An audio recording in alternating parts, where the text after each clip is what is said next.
Iya. Izinkan saya untuk membacakan terlebih dahulu kurikulum vitae-nya Dr. Kalina J. Nggih, monggo Mbak.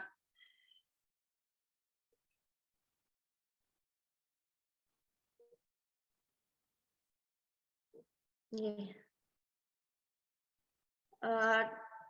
Saya bacakan riwayat hidup Dr. Karina. Dr. Karina Diah Tantri, Magister Kedokteran Klinik, spesialis dermatologi dan venerologi. Beliau adalah salah satu dokter kami, dokter cantiknya yang dimiliki klinik Dharma Husada Premier. Monggo mungkin nanti ada Bapak Ibu yang ingin berkonsultasi dengan beliau, silakan buat appointment ke klinik kami.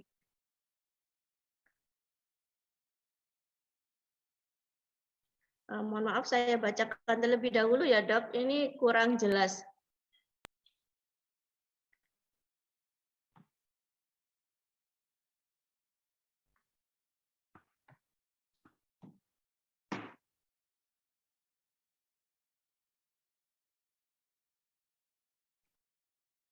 Sebentar ya Dok, saya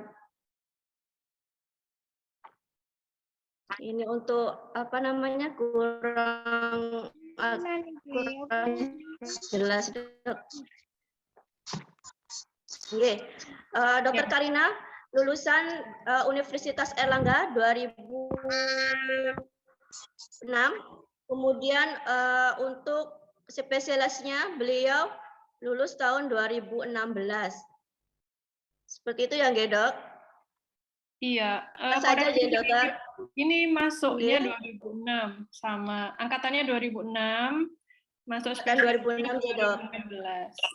2016. Oh, nggih. Berarti beliau angkatan kedokterannya 2006, kemudian angkatan spesialisnya 2016 ya, Dok? Iya, betul. Nggih.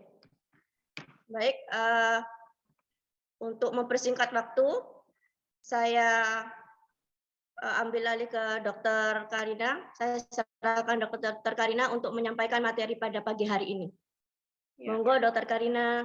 Ya, baik. Terima kasih, Mbak Hermin. Saya sapa dulu semua yang sudah berkenan bergabung pada pagi hari ini.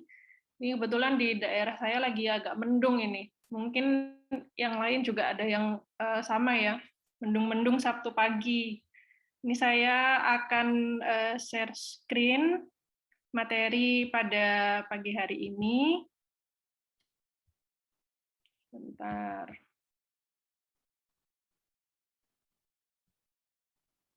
Ya, baik. Pada pagi hari ini, izinkan saya, Dr. Karina, akan menyampaikan materi webinar mengenai perawatan kulit usia lanjut. Suara saya cukup terdengar jelas ya, Mbak Hermin ya? Terdengar jelas kok, Dokter. Oke, saya lanjut ya.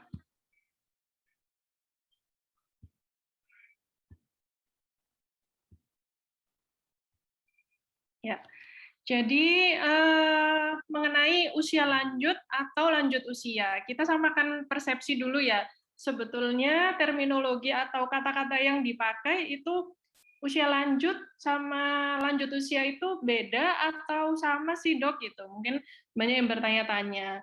Kalau menurut dari Kamus Besar Bahasa Indonesia, sebetulnya yang betul pemakaian katanya itu usia lanjut ya.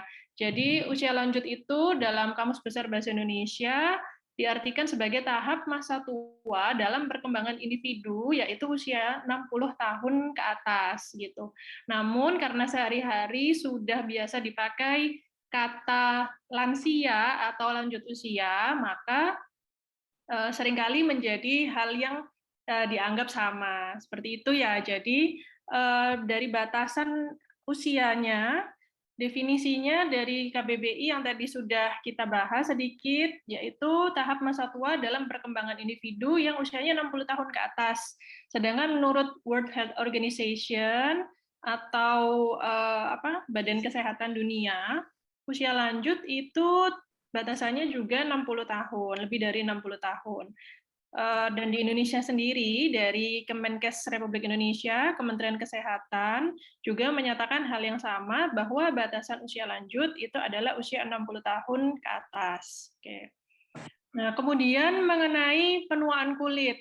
Kita spesifik membahas perubahan pada usia lanjut di kulit ya, untuk pagi hari ini ya. Mungkin sebelum-sebelumnya yang sudah sempat mengikuti webinar series dari Klinik Darmasoda Premier juga tahu bahwa topik usia lanjut ini ada beberapa hal yang dibahas. Nah, kebetulan untuk pagi ini kita mengulik tentang kulit seperti itu. Nah, pada kulit yang menua itu terjadi penurunan fungsi dan juga perubahan struktur.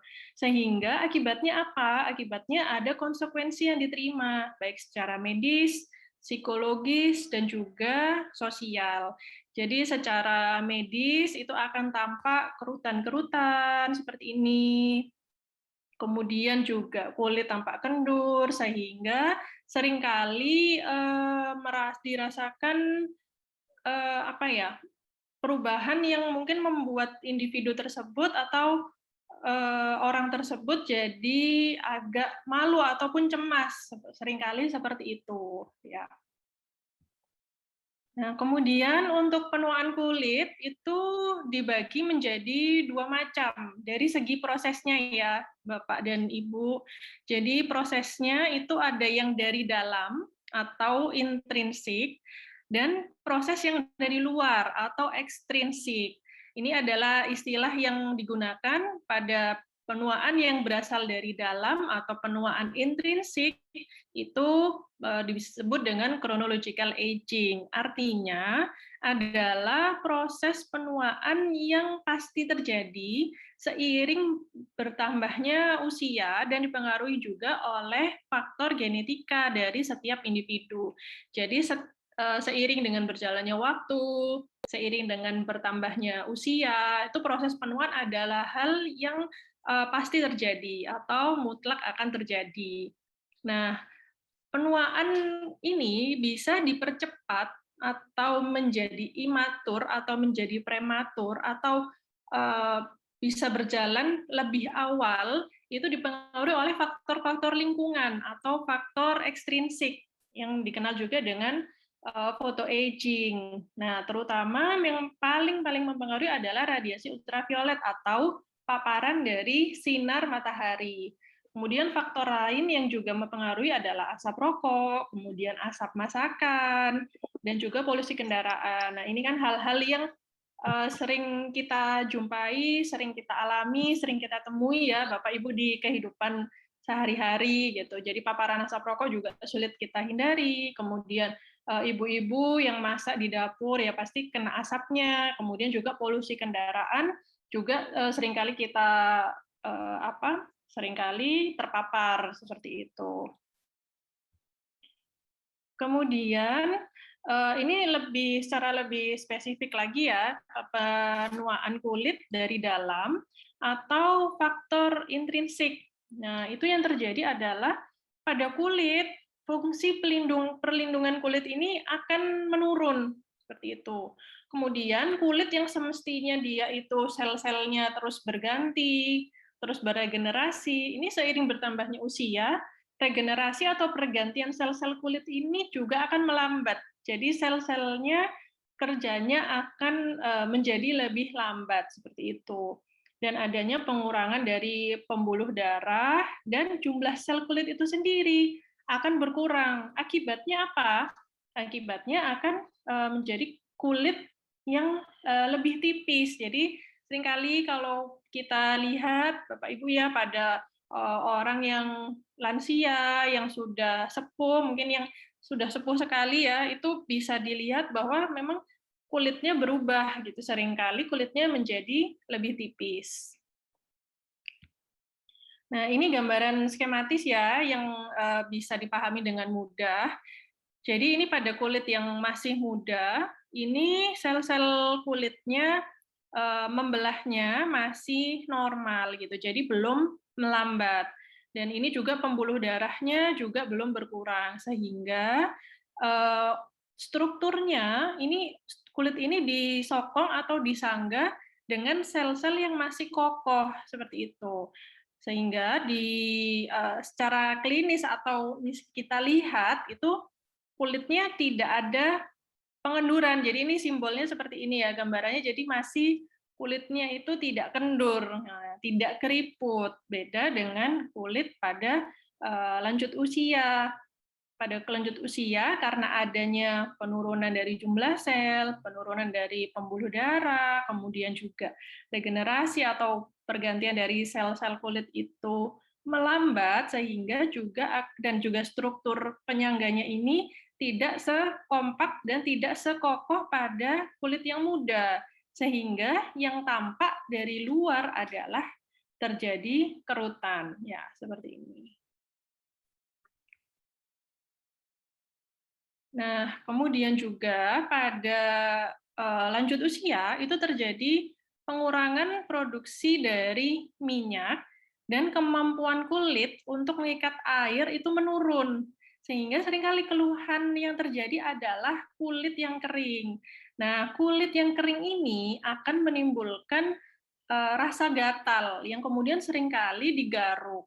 Nah, apabila sudah dimulai ya itu Bapak Ibu siklusnya gatal, garuk, digaruk, semakin digaruk semakin enak ya biasanya ya. Nah, itu bisa menimbulkan lecet ataupun kulitnya menjadi menebal. Itu adalah masalah-masalah yang seringkali terjadi pada lanjut usia. Kemudian juga lemak di bawah kulit ini akan berkurang sehingga kulit akan tampak keriput dan juga kendur. Nah, ini juga gambaran skematisnya, gambaran yang mudah dipahami.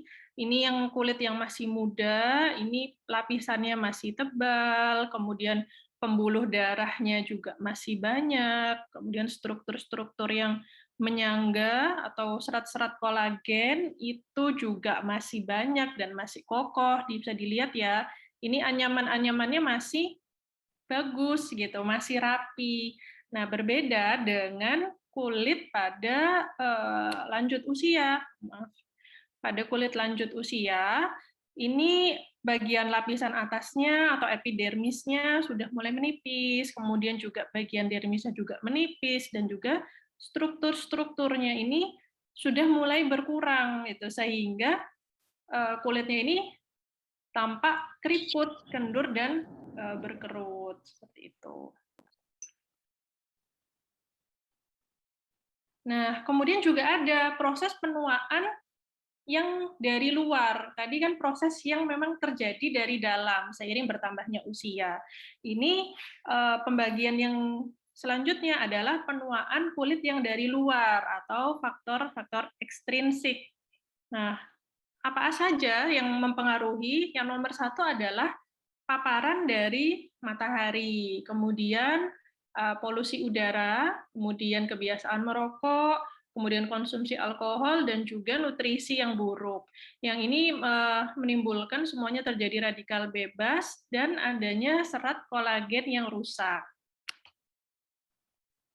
Ya, ini juga gambaran, ini gambaran benang-benang kolagen yang tadi di gambar yang sebelumnya itu tampak seperti anyaman ya, Bapak Ibu ya, anyaman-anyaman yang kokoh yang menyangga kulit sehingga kulitnya itu bisa tersokong dengan baik gitu.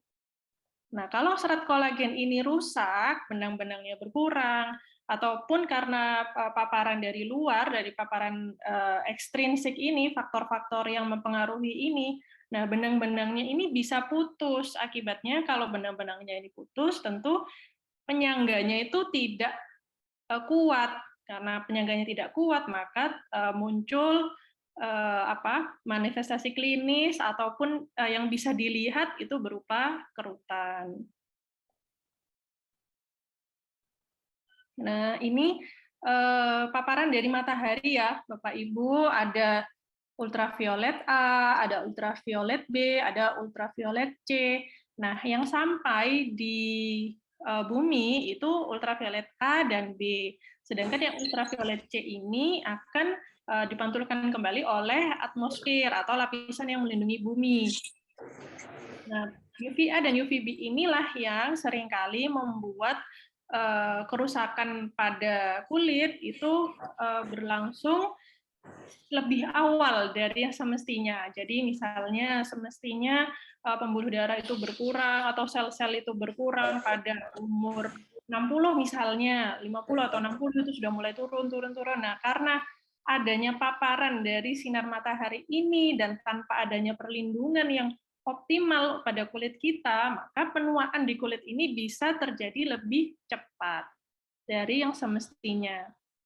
Nah, ini gambaran dari mikroskop, namanya dilihat dengan mikroskop elektron. Pada gambar yang ada simbolnya C ini, bisa dilihat ini benang-benang. Nah, ini benang-benang ini adalah struktur yang menyokong atau menyangga kulit kita, sehingga kulit kita tampak kencang dan kokoh. Nah, pada benang-benang kolagen yang kulitnya ini terpapar atau seringkali terkena pancaran matahari secara langsung, ini bisa mengakibatkan benang-benangnya putus. Apabila benang-benangnya putus, ya itu tadi, tanda-tanda penuaan pada kulit itu akan bisa tampak lebih cepat atau lebih awal.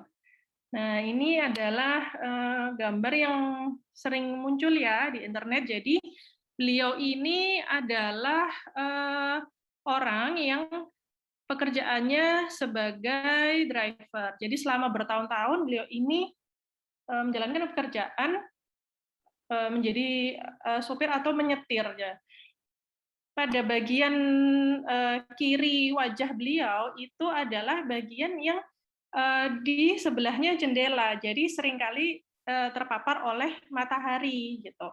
Dan pada yang sisi yang sebelah kanan dari wajah beliau itu yang tidak terkena. Ini bisa dilihat secara nyata bahwa gambarannya sangat-sangat berbeda. Ini adalah contoh bagaimana sinar matahari atau paparan matahari ini bisa mengenai secara langsung pada struktur kulit. Jadi bisa dilihat ini pada yang sun expose atau pada yang terpapar matahari, ini kulitnya tampak lebih longsor, kemudian kerutan-kerutan juga tampak lebih nyata, kemudian juga kulitnya kendur, seperti itu. Nah, faktor risikonya apa? Faktor risikonya sering terpapar sinar matahari, kemudian juga tempat tinggal yang secara geografis terpapar dengan radiasi matahari yang tinggi, ya seperti di Indonesia ya, Bapak Ibu ya, kan kita di negara tropis, itu kita dapat sinar matahari itu hampir sepanjang tahun, meskipun cuacanya mendung juga tetap ada cahaya matahari yang masih masuk ya kalau di Indonesia, seperti itu. Jadi di lingkungan yang tropis itu faktor resiko terjadinya penuaan lebih awal pada kulit atau penuaan dini pada kulit itu lebih tinggi.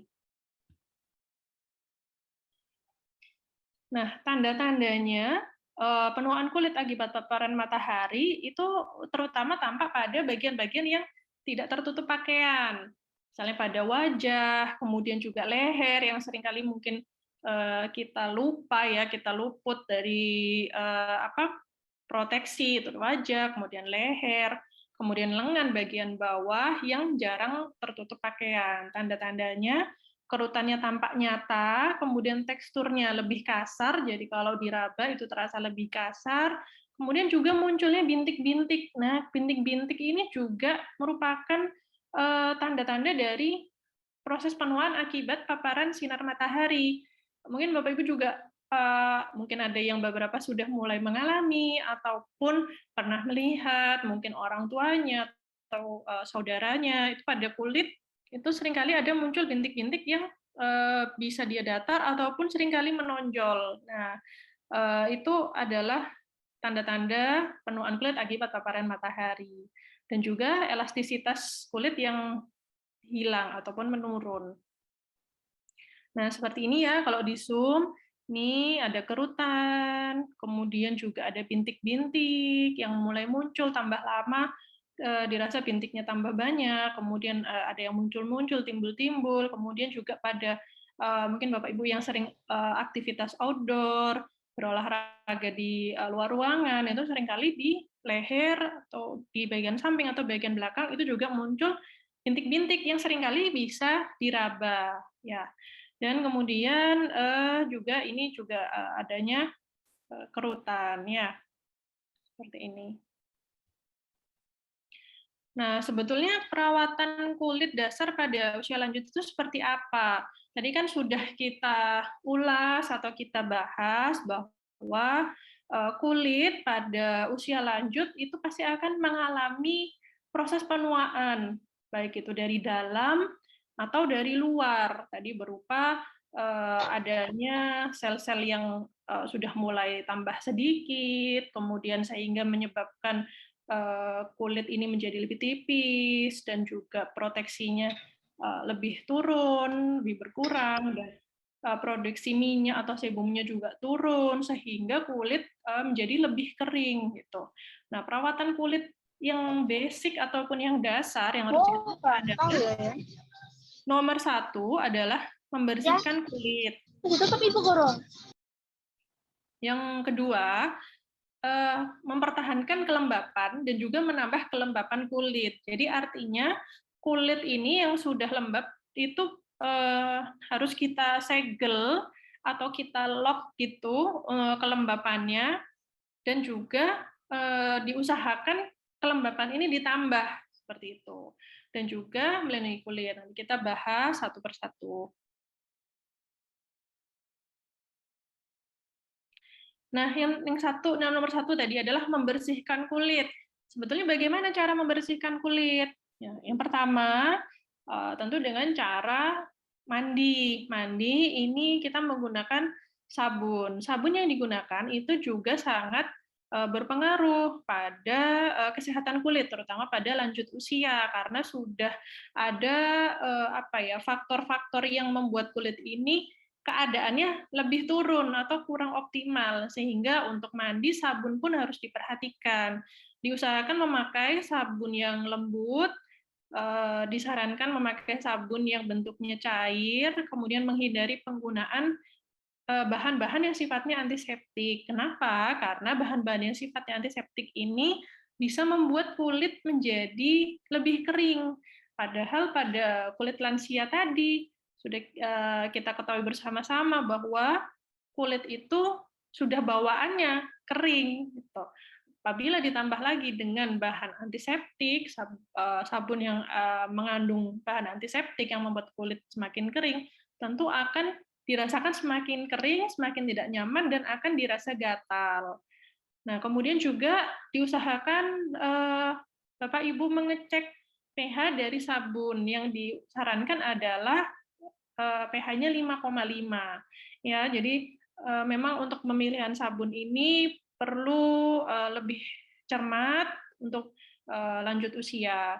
Nah, kemudian juga pengaruh dari air yang digunakan. Air yang digunakan itu disarankan adalah air yang suhu ruang, seperti itu. Jadi diusahakan sebisa mungkin meminimalisir penggunaan air panas atau air hangat gitu. Kalaupun memang semisal dokter kalau pakai air dingin itu saya masuk angin dok gitu. Seringkali seperti itu ya, beberapa pasien saya juga ada keluhan seperti itu. Jadi diusahakan hangatnya pun seminimal mungkin yang bisa diterima. Karena apa? Karena seringkali pasien dengan kulit yang kering dan terasa gatal itu akan cenderung memakai air hangat yang tambah lama tambah hangat gitu, tambah lama tambah panas. Karena apa? Karena memang air hangat itu enak sekali untuk dipakai mandi pada kulit yang terasa gatal. Jadi kayak gatalnya itu hilang, padahal hilangnya itu hanya hilang yang sifatnya sementara. Setelah itu air yang hangat atau air yang panas ini justru akan menimbulkan penguapan lebih besar di kulit. Jadi kadar air di kulit itu akan lebih keluar seperti itu. Nah, sehingga tentu kulit akan terasa kering. Nah, kemudian untuk durasi mandi juga sebaiknya 10 sampai 15 menit itu sudah cukup, jadi tidak perlu terlalu lama. Kemudian juga Setelah mandi itu memakai handuk, dan handuknya itu pemakaiannya hanya di tap-tap saja. Jadi tidak boleh digosok-gosok, apalagi digosoknya dengan keras ya. Kadang-kadang karena kita nggak sadar, karena kulit itu gatel, diandui makin dihanduk, makin digosok, makin enak gitu. Seringkali seperti itu. Nah, itu padahal akan memperburuk situasi gitu. Padahal sepertinya hal yang sepele ya, Bapak Ibu ya, tapi ini adalah rangkaian perawatan pembersihan kulit yang harus diperhatikan pada lanjut usia. Nah, kemudian setelah memakai handuk di tap-tap tadi dalam waktu kurang dari 3 menit, disarankan langsung mengoleskan pelembab.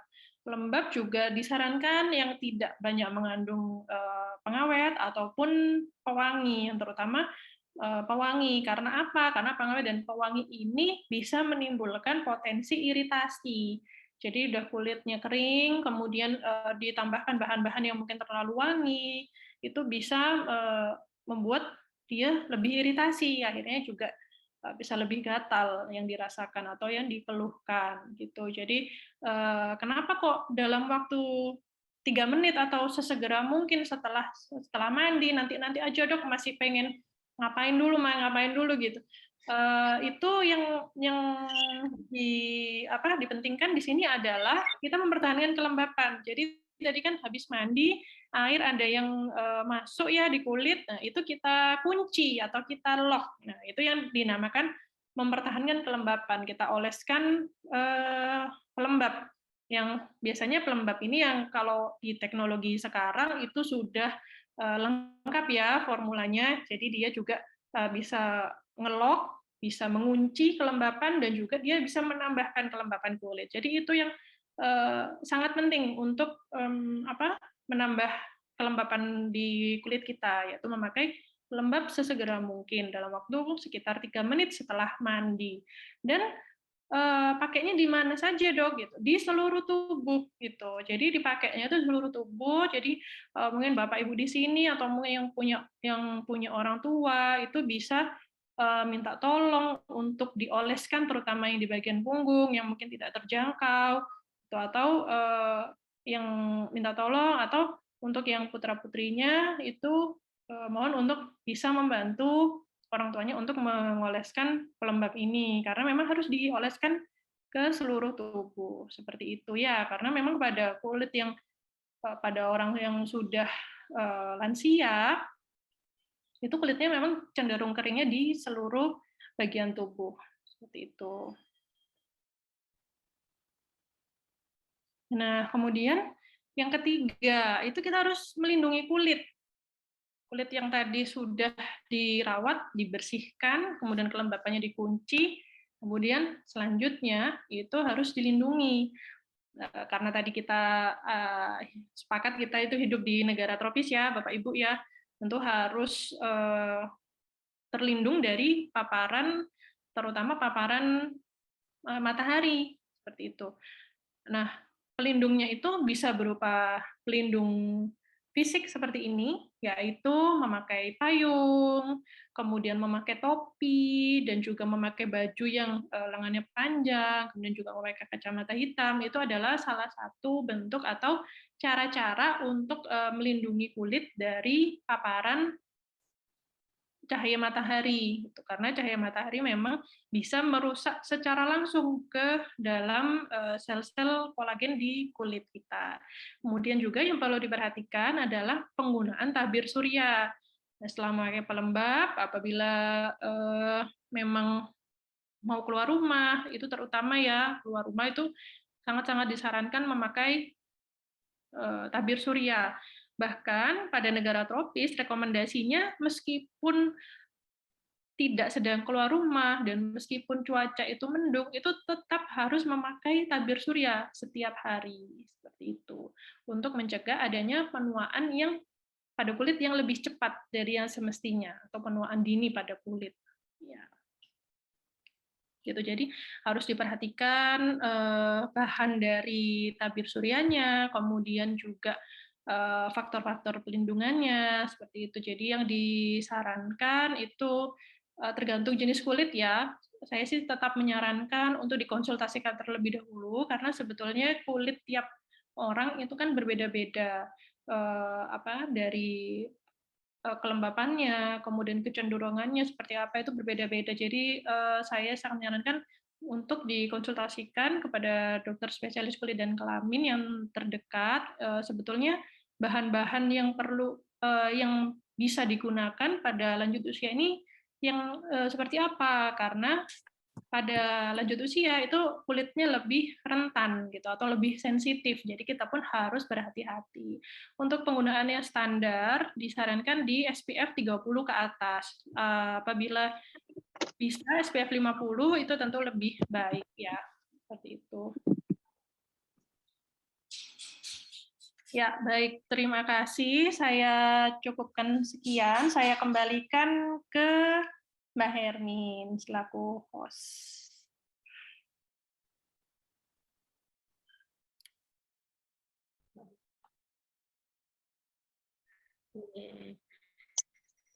Terima kasih dokter, informasinya ilmu baru, semoga bisa bermanfaat untuk kita semua. Untuk selanjutnya akan ada sesi tanya jawab. Untuk para peserta yang ingin bertanya bisa langsung chat atau bisa klik hand atau bisa langsung menyalakan kameranya. Sebelumnya saya informasikan terlebih dahulu untuk Bapak dan Ibu mungkin yang tadi baru bergabung, tidak menyimak materi yang disampaikan Dr. Karina dari awal, bisa dilihat di YouTube-nya Klinik Dharma Husada, linknya Klinik Utama Dharma Husada Premier, atau bisa dilihat di Instagramnya klinik dengan linknya Dharma Husada Premier @klinik. Monggo kalau ada yang mau ditanyakan bisa chat dengan cara mengetik nama, spasi nomor HP, dan pertanyaan yang akan ditanyakan. Dan saya informasikan kembali kalau Klinik Dharma Husada Premier ini setiap 2 minggunya mengadakan webinar dengan topik-topik yang menarik. Nanti 2 minggu lagi ada seminar lagi. Monggo Ibu, Bapak yang ingin ikut, nanti kita share linknya.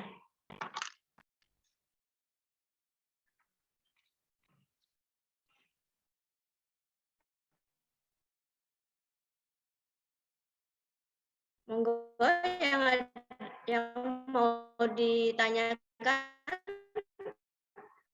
apa sudah jelas apa yang dijelaskan dengan Dokter Karina?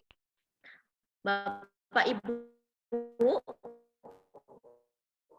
dokter saya ingin bertanya, boleh dok?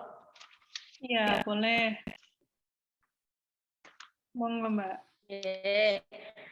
Dokter, untuk flek-flek hitam, efek KB atau memang karena matahari enggak dok? Untuk seusia 30 tahun seperti saya, mungkin ada cara-cara untuk biar tidak muncul flek hitam. Ya, baik. Terima kasih Mbak Herni pertanyaannya. Jadi sebetulnya proses penuaan itu dimulai juga dari usia 20 tahun ke atas ya. Jadi disarankan dari usia 20 tahun itu sudah lebih aware terhadap perlindungan terhadap perlindungan kulit. Jadi dari perlindungan fisik seperti yang tadi kita bahas bersama, jadi memakai payung, memakai topi, memakai baju yang tertutup, dan juga penggunaan tabir surya. Jadi dari umur 20, 30, 40, 50, 60 itu sebetulnya ada pembagiannya lagi, ada klasifikasinya lagi dari usia-usia tersebut.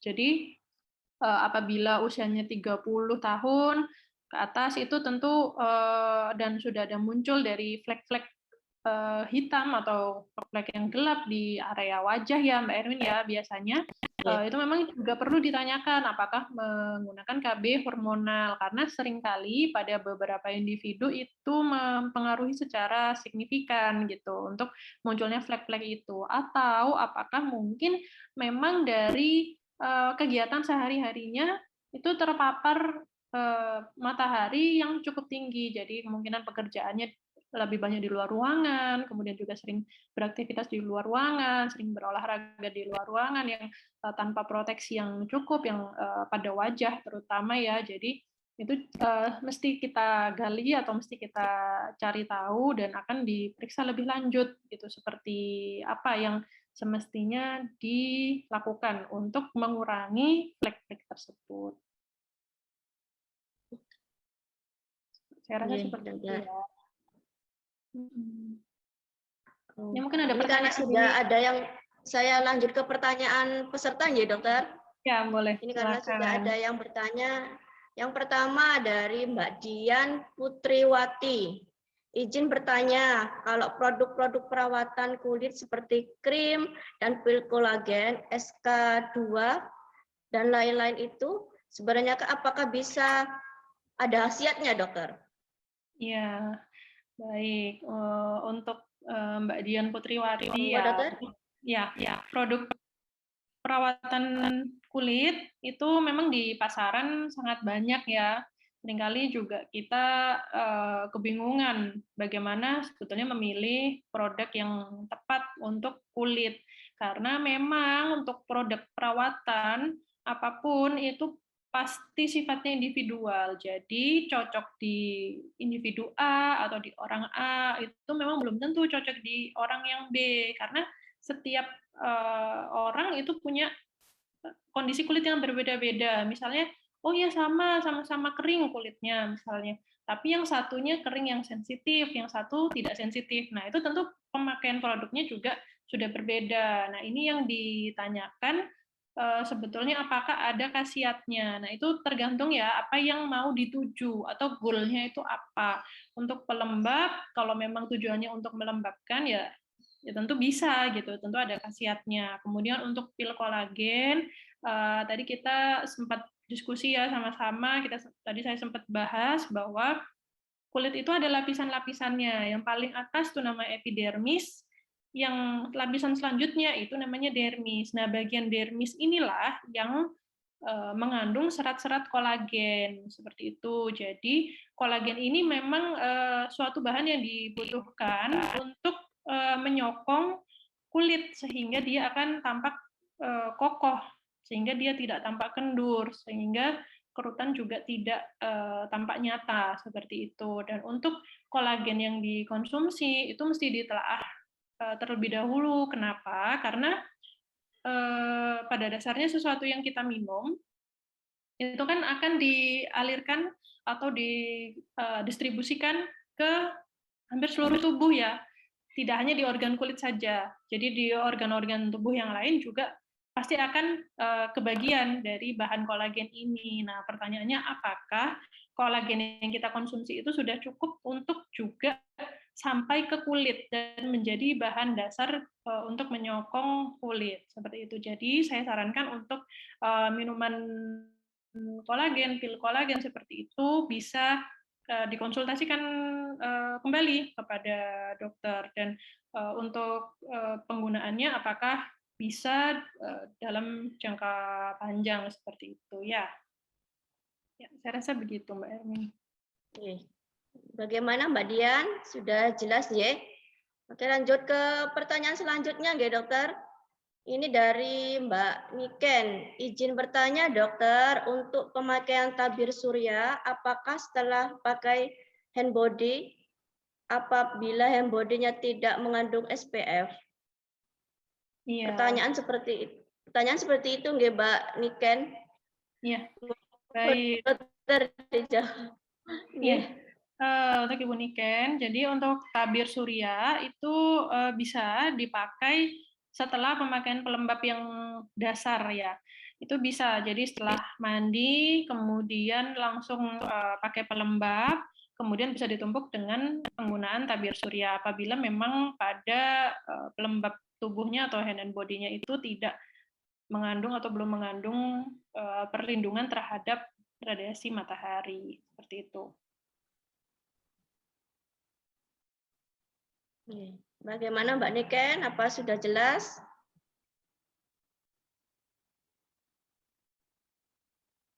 Oke, lanjut ke pertanyaan selanjutnya ya, dokter. Iya, Ini karena boleh. yang tanya banyak. Ini dari Mbak atau Ibu Nura ini. Pertanyaannya, apabila sudah timbul bintik-bintik dan kulit sudah kering dan kendur, apakah masih bisa diperbaiki? Ya, baik. Untuk Ibu Nura ini, apabila sudah timbul bintik dan kulit sudah kering, tadi yang tanda-tanda penuaan ya, berarti Ibu ya yang dimaksud, itu masih bisa dioptimalkan atau diusahakan untuk diperbaiki. Minimal kita berusaha supaya tidak bertambah berat keluhannya. Jadi supaya bintik-bintiknya tidak bertambah banyak dan juga kulit yang kering dan kendurnya ini juga tidak bertambah berat gitu. Jadi memang sangat bisa untuk dikonsultasikan. Yang paling dasar akan disarankan nomor 1 penggunaan skincare harian dulu atau perawatan harian terlebih dahulu. Kemudian apabila itu sudah ada kunciannya sudah kita dapat ya, karena itu tadi tiap orang, tiap individu itu pasti kebutuhan perawatannya beda-beda, kebutuhan skincare-nya beda-beda. Dan untuk menemukan produk yang cocok pada tiap orang itu juga perlu dieksplor gitu. Jadi perlu komunikasi yang baik dua arah antara pasien dengan dokter seperti itu. Apabila itu sudah aman, sudah dirasa nyaman di kulit, baru kita bisa masuk ke treatment selanjutnya seperti itu. Mungkin akan ada tindakan-tindakan dari dokter yang akan dilakukan untuk memperbaiki kulit yang kendur, memperbaiki bintik-bintik itu, dan itu tadi tetap di-maintenance dengan penggunaan skincare atau perawatan harian supaya tidak bertambah berat keluhannya. Seperti itu, Ibu Nura ini. Mungkin kalau pengen tanya yang lebih lanjut lagi, bisa appointment ke klinik kami di Klinik Dharma Husada Premier. Nanti kita bisa konsultasi dengan Dokter Karina. Seperti itu. Untuk pertanyaan selanjutnya, ya, dokter. Iya, silakan. Ini dari Dokter Ratna Gemala, dokter. Mohon tanya,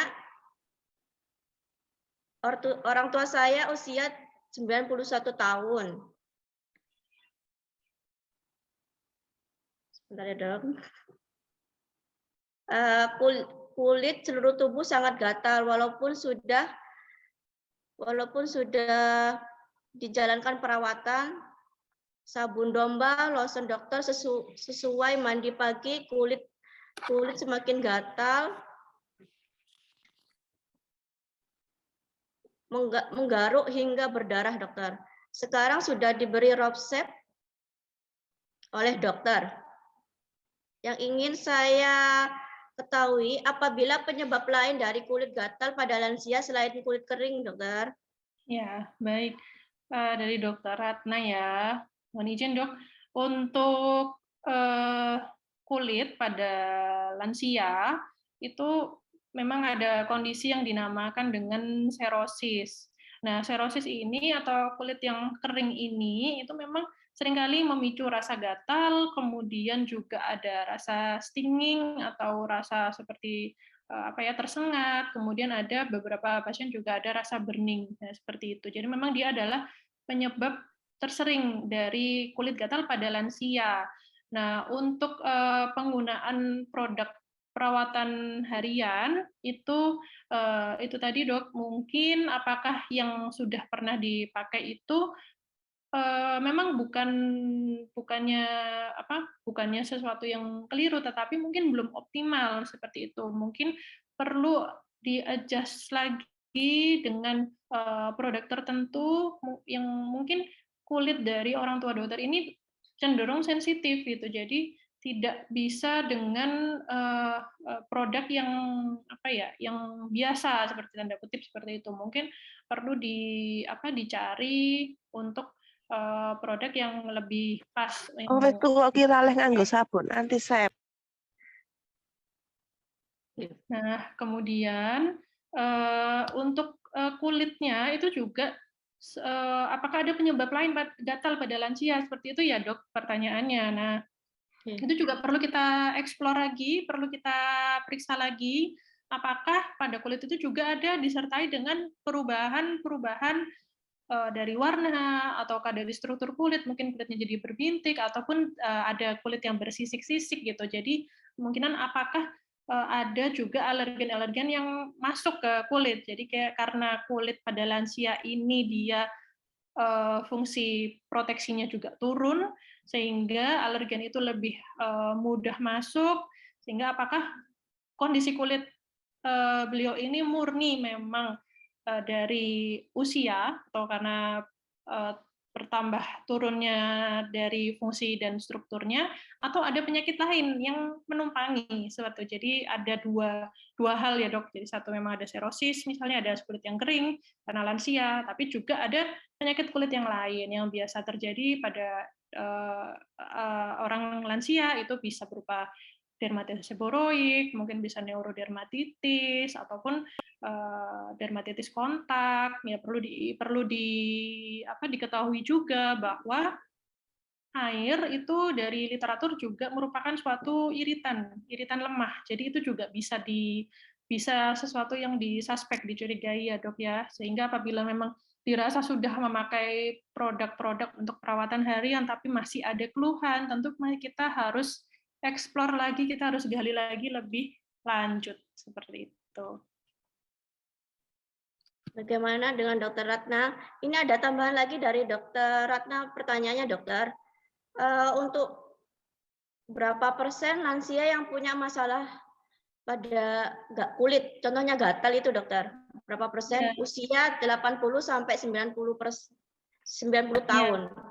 Baik, jadi memang pada lansia ini yang proses aging yang terjadi itu bukan cuma di kulit ya dok, tapi juga di seluruh organ-organ tubuh. Tentu semua organ tubuh ada penurunan dari fungsi, dan ditambah lagi pada lansia seringkali sudah ada penyakit metabolik yang menyertai, yang tentunya juga bisa sangat-sangat mempengaruhi kondisi dari kulit, karena seringkali kulit ini menjadi jendela dari penyakit-penyakit lain. Jadi karena dia itu organ yang menutupi hampir seluruh tubuh kita, seringkali sebetulnya yang mengalami problem itu organ dalam, tapi manifestasinya muncul ke kulit gitu. Seperti mungkin kulitnya jadi lebih gelap, kemudian juga kulitnya menjadi lebih kering. Itu mungkin ada pertanda bahwa sebetulnya ada penurunan fungsi, mungkin di ginjal ataupun di pencernaan seperti itu, dan seterusnya itu. Dan untuk lansia yang memiliki masalah kulit itu dikatakan di literatur itu sekitar 70 sampai 80%. Jadi memang cukup tinggi. Jadi untuk awareness atau kesadaran perawatan kulit harian itu yang nomor satu, yang perawatan kulit harian itu memang perlu lebih ditingkatkan pada lansia, karena seringkali juga orang salah kaprah ya, setelah kulitnya memang kok tiba-tiba, mungkin bukan tiba-tiba ya, kok gatel ya, kok kerasa gatel ya, itu malah pengen dibersihkan gitu. Jadi merasa kulitnya tuh kotor, sepertinya mungkin kotor ya gitu. Jadi pakai bahan-bahan antiseptik. Nah, itu yang justru akan memperberat keluhan. Jadi bukan memperbaiki, malah akan jadi lebih berat. Seperti itu. Seperti itu penjelasannya Dokter Ratna. Mungkin ada yang ditanyakan kembali. Lanjut ke pertanyaan selanjutnya dari Pak Heri. Lansia timbul jerawat 1-2 namun jarang, karena apa ya dokter? Ya. Sebaiknya, bentar dokter, sebaiknya dipencet supaya keluar darahnya dan sesuatu yang putih, atau dibiarkan akan kempes sendiri namun ada warna hitam setelah sembuh dan kempes dokter. Jadi untuk Bapak Heri ya, memang sebetulnya jerawat pada lansia itu sangat jarang sekali terjadi karena produksi sebum atau minyaknya sudah berkurang gitu. Tapi bukan berarti tidak mungkin terjadi. Sebetulnya bintil yang muncul ini bisa jadi bukan berupa produksi sebum yang berlebih gitu, tapi mungkin juga bisa karena pemakaian produk yang kurang pas atau kurang cocok, yang membuat kulit itu jadi lebih kering, akhirnya kulit kita ini kan pinter ya, jadi dia membaca bahwa oh ini kurang minyak itu, saya harus produksi lebih banyak, lebih banyak, lebih banyak. Nah itu yang akhirnya bisa menimbulkan adanya jerawat, ataupun juga jerawat yang muncul pada lansia itu terjadi karena adanya sumbatan pada kulit. Jadi mungkin karena kulitnya itu berminyak, kemudian pori-porinya itu tertutup, tersumbat. Nah, itu yang bisa menimbulkan adanya jerawat. Dan apabila memang sudah muncul keluhan seperti itu, sangat tidak disarankan untuk dipencet. Meskipun nanti ada warnanya udah putih ya, itu kan biasanya gemes ya, pengen dipencet, pengen dikeluarkan karena kerasan udah kecenut-cenut biar lega, pengen dipencet seringkali. Itu sebetulnya justru akan bisa menimbulkan masalah baru. Bisa jadi justru yang putih tadi, yang warnanya putih itu kan cairan yang semestinya tidak ada di bawah kulit ya, itu malah kalau dipencet keluar pun tidak tuntas. Jadi ada yang malah terjebak di dalam atau lebih masuk ke struktur yang lebih dalam. Dan untuk prinsipnya memang kulit yang merah, kemerahan dalam jangka waktu yang cukup lama, ya misalnya pada jerawat itu kan biasanya cukup lama ya, sekitar mungkin bisa seminggu, 5 hari seminggu, dan seterusnya, itu memang akan menimbulkan bekas menghitam. Itu apalagi kalau dipencet, jadi sudah radang, ada kondisi yang kemerahan, radang, dipencet, nah pada saat selesainya dipencet itu kan dia butuh waktu untuk sembuh lagi, dia radang lagi, mungkin juga waktu dipencet itu kan belum tuntas, jadi dia masih proses merah, itu nanti lama-lama akan memang akan sembuh, akan selesai, tapi meninggalkan bekas kehitaman seperti itu. Jadi sangat disarankan untuk mengoleskan obat tertentu yang saya sih tetap lebih baik dikonsultasikan saja ya Bapak ya, supaya lebih tepat apa yang digunakan seperti itu. Karena kan salep itu banyak, krim itu banyak. Karena kalau langsung misalnya tanya ke teman atau ke saudara atau mungkin langsung ke apotek, itu tidak selalu sama gitu kondisi yang dialami oleh Bapak dengan yang dialami oleh saudara atau yang disarankan oleh mungkin orang yang di apotek. Kan seringkali karena tidak dilihat ya, itu takutnya malah dioleskan salep yang tidak semestinya, seperti itu. Seperti itu ya Pak Heri. Mungkin kalau mau diperiksa langsung dengan Dokter Karina, monggo bisa langsung datang ke klinik kami Bapak. Ya, untuk pertanyaan selanjutnya ini dari Dewasis. Selamat pagi Dok, mau tanya bagaimana cara mengurangi penampakan pada kantung mata? Ya, baik. Untuk kantung mata itu tentu perlu perawatan atau maintenance harian dulu ya, Bapak Wasis ya. Untuk kantung mata juga perlu dievaluasi penyebabnya itu apa, karena pada beberapa orang itu antara kantung mata dengan warna mata yang jadi lebih gelap itu seringkali tumpang tindih gitu, jadi kadang-kadang salah persepsi. Nah, untuk kantung mata itu memang gampang-gampang susah, dan kalau memang itu adalah kantung mata tentu diperlukan bahan-bahan atau tindakan-tindakan yang lebih invasif lagi dari sekedar maintenance harian seperti itu. Cuman untuk tidak menambah berat dari kantung mata itu kan sebetulnya kulit yang kendur ya, yang mengendur. Jadi memang perlu dibiasakan untuk memakai tabir surya. Nah, tapi masalahnya untuk memakai tabir surya di daerah mata itu juga kita perlu hati-hati, tidak bisa memakai sembarang produk seperti itu. Jadi untuk mengurangi, kalau misalnya yang ditanyakan adalah bagaimana untuk perawatan harian di rumah, kalau itu mata yang lelah, mata yang gelap karena memang lelah, karena pada usia lansia itu seringkali kan jam tidurnya berkurang, jadi jam tidurnya kan lebih pendek, seringkali seperti itu. Itu bisa mungkin dikompres dengan dengan kapas atau kasa yang dingin seperti itu. Tapi untuk penggunaan bahan-bahan seperti mungkin lemon, timun dan sebagainya itu saya tidak menyarankan sih untuk penggunaan yang seperti itu karena takutnya akan menimbulkan iritasi lebih lanjut gitu. Begitu penjelasannya Pak Wasis. Untuk pertanyaan selanjutnya mungkin ada yang mau bertanya langsung. Monggo. Masih ada waktu 4 menit ya, Mbak? Iya. Monggo, mungkin ada Bapak Ibu yang mau bertanya langsung. Tadi kan di chat semua dokter, mungkin ada yang mau tanya langsung. Ya. Nggak ada ya, saya bacakan lagi. Mbak. Oh ya, Mbak. Ini dari dengan Ibu Tita ya? Ibu Tita Isnovianti. Halo. Nggih, sebentar Pak Heri. Bu Tita dulu nggih, Pak. Monggo Bu Tita. Ibu Tita mungkin mute-nya masih belum dibuka dulu. Oke. Pertanyaan saya pada Bu Dokter adalah apakah konsumsi vitamin-vitamin semacam vitamin E secara teratur itu sangat bermanfaat selain kita memakan makanan yang mengandung vitamin E. Kadang-kadang karena kalau dari makanan kadang-kadang mungkin kadarnya kita makannya kurang, makanya kadang-kadang cenderung untuk lebih mudahnya minum vitamin E gitu. Itu apakah bermanfaat untuk kulit kita, Dok?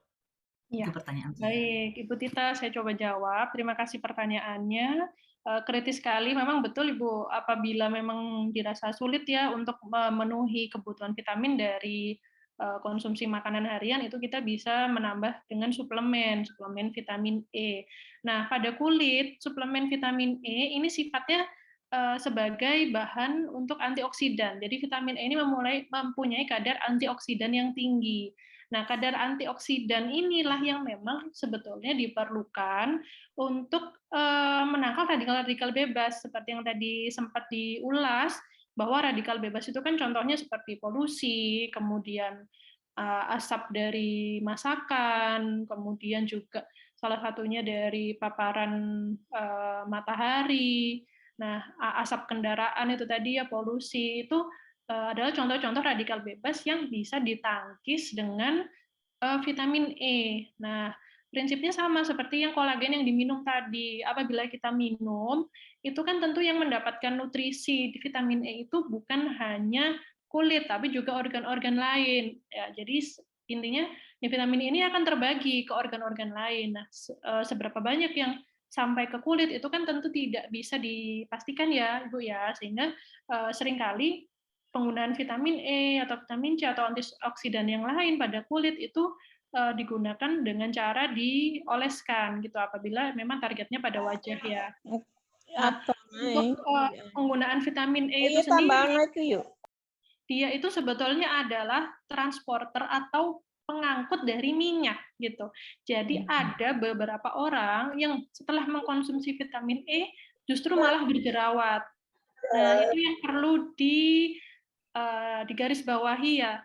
Tapi pada lansia semestinya sih konsumsi vitamin E ini apabila memang tidak ada penyakit lain yang menyertai, tentu boleh saja dikonsumsi untuk menambah kebutuhan antioksidan harian seperti itu. Jadi tetap setelah dikonsumsi itu bukan semata-mata pasti akan baik hasilnya, tapi ya itu tadi bisa berbeda di setiap individu. Karena ada individu yang sensitif sehingga malah timbul jerawat karena memang si vitamin E ini adalah transporter atau pengangkut dari minyak. Seperti itu. Seperti itu ya, Ibu Tita. Ya. Terima kasih. Sudah paham ya, Bu Tita? Dokter, ini karena sudah pukul 10, ini gimana? Pak Heri tadi mau tanya. Ya, mungkin terakhir ya. Boleh monggo, Bapak. Monggo Pak Heri. Ya.